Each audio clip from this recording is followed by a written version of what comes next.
So, Stillwater is a brand new movie directed by Thomas McCarthy. It stars Matt Damon and Abigail Breslin, and it's about a middle American dad played by Matt Damon who goes over to France because his daughter, who is studying abroad, is in jail because she is believed to have killed her friend. And then she tells him, "Hey, this may not actually happen, and this didn't actually happen, and I think there's someone else involved with this. So please look at it for me."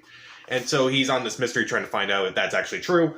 And there's a lot that happens in this movie.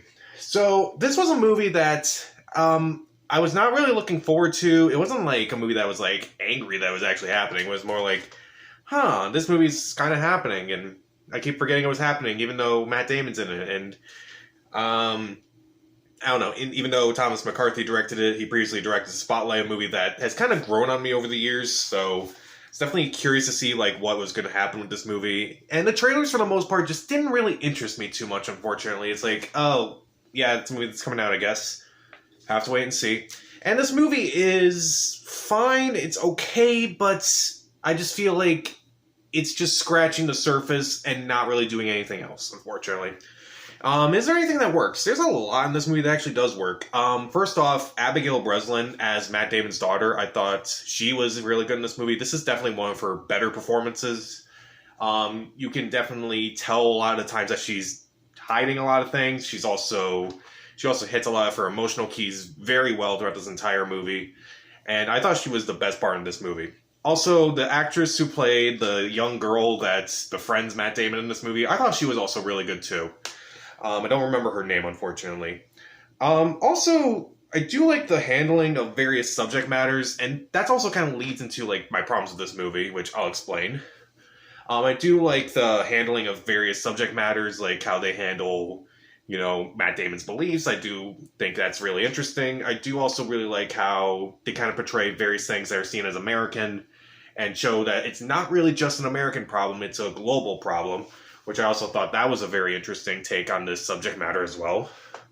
There are nice scenes throughout this entire movie, like mainly in the middle half, it's mainly just Matt Damon kind of bonding with his daughter, bonding with the woman who's helping him and her daughter.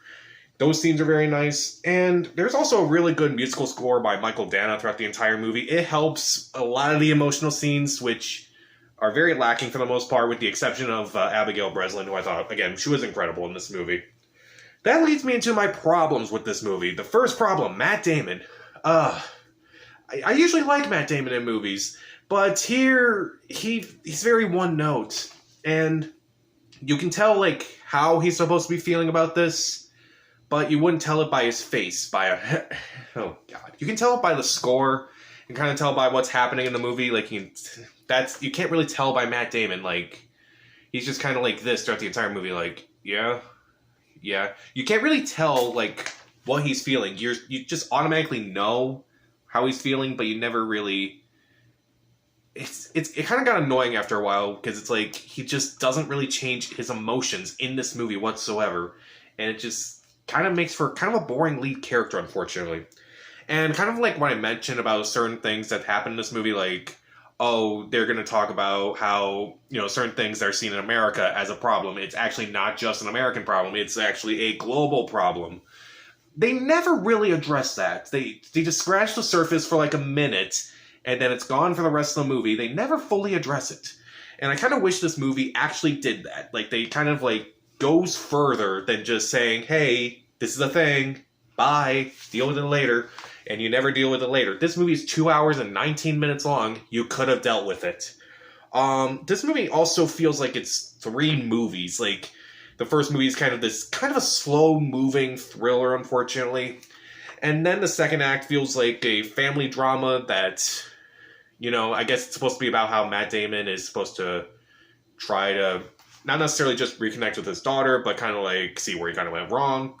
And then the third act tries to mesh the two, and just kind of makes for a very uneven movie throughout.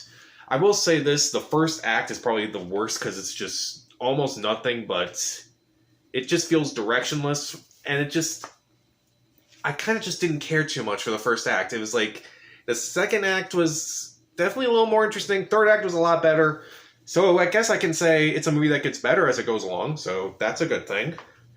But also, this movie is way too long. This movie is 2 hours, 19 minutes long, and I just thought that was a little too long for this movie. Like, if this was just a simple 2 hour movie, that would have been fine, but no, we gotta stretch this thing out.